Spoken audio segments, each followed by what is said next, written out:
Hello यार, मैं हूं अमन और आज की इस वीडियो के अंदर मैं आपके लिए क्लास 12th फिजिक्स चैप्टर 1 के बेस्ट फार्मूला शीट लेके आया हूं। और ऐसी फार्मूला शीट जो आपके जेई मेंस नीट सीयूईटी हर एक एग्जाम के लिए बहुत ही ज़्यादा बेनिफिशियल है। इसे डाउनलोड कैसे करना है वो बाद में देखेंगे, पहले देख लेते हैं कि इसमें है क्या। तो यहाँ सबसे पहले हमें कुछ बेसिक फार्मूलाज जो है वो आपके देखने को मिल जाते हैं। और यहाँ जो भी कांस्टेंट है उसकी वैल्यू भी यहाँ लिखी हुई है, उसकी यूनिट भी लिखी हुई है, और साथ ही साथ में कौन सा सिंबल जो है वो क्या रिप्रेजेंट कर रहा है वो भी हमने साइड में लिख दिया है। ठीक है, तो ऐसे ही कुछ फार्मूलाज आपके यहाँ लिखे हुए हैं।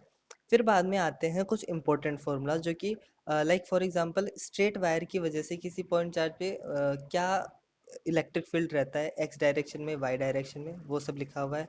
इनफाइनाइट वायर की वजह से क्या होता है, रिंग की वजह से क्या होता है। और रिंग का ये एक इम्पोर्टेंट जो चीज़ है कि मैक्सिमम किस पॉइंट पे रहता है, यहाँ पे एक छोटे जो न्यूमेरिकल जो वो बन जाते हैं। फिर हमारे पास आता है आर्क, उसकी वजह से क्या होता है, जिसे मोस्टली लोग जो है वो याद नहीं करते हैं।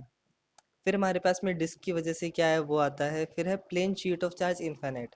यहाँ मैं आपको बता देता हूँ, फॉर एग्जांपल एक शीट है और इसका जो चार्ज है वो प्लस सिग्मा यहाँ हमने ले रखा है। लेट्स एग्जांपल इसका प्लस सिग्मा इसका चार्ज है, और ये इनफाइनाइट शीट है, मतलब चारों साइड से इनफाइनाइट तक जा रही है। ठीक है, तो इसकी वजह से क्या इलेक्ट्रिक फील्ड रहेगा वो यहाँ लिखा है हमने, और अगर ये कंडक्टिंग है तो इसका क्या इलेक्ट्रिक फील्ड रहने वाला है वो भी हमने लिखा है। उसके बाद हम देखते हैं होलो नॉन कंडक्टिंग स्पेयर जो है उसकी वजह से इलेक्ट्रिक फील्ड क्या है वो यहाँ लिखे हुए हैं, और यहाँ पे पोटेंशियल जो है वो इधर लिखे हुए हैं। और ये जो चीज़ है ये हमने साथ में इसलिए लिखी है क्योंकि आप कंपेयर करके इसे अच्छे से याद कर सके। वैसे ही आप ऊपर देखेंगे तो ऊपर हमने यहाँ पे भी आपका जो इलेक्ट्रिक फील्ड है, यहाँ पे पोटेंशियल है, दोनों चीज़ें हमने साथ साथ में लिखी है, आप कंपेयर करके अच्छे से याद कर सकते हैं। वैसे यूनिफॉर्मली नॉन कंडक्टिंग जो स्पेयर है चार्ज, उसके लिए क्या होने वाला है वो भी हमने चीज़ें लिख दी हैं, सॉलिड होलो कंडक्टिंग स्पेयर की वजह से। वैसे ही आते हैं लास्ट में इलेक्ट्रिक डाइपोल टॉपिक पे, उसके जो भी फॉर्मूलाज है वो सब हमने लिख दिए हैं। उसके बाद में ये जो इंपॉर्टेंट चीज़ें हैं ये भी आ जाती है, ये भी आप याद रख लेना। और उसके बाद में ये जो चार छोटे छोटे इंपॉर्टेंट पॉइंट है, इससे नीट में जेईई एडवांस में सब में क्वेश्चन आया हुआ है, तो अच्छे से देख लेना।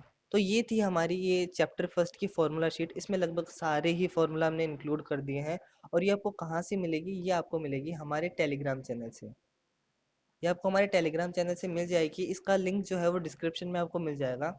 तो वहाँ से आप आसानी से डाउनलोड कर सकते हो। और ऐसे ही अगर आपको फॉर्मूला शीट नेक्स्ट चैप्टर्स की भी चाहिए तो आप हमें कमेंट में बता सकते हैं, और ये कैसी लगी वो भी ज़रूर बताना। So that's all for today, bye bye.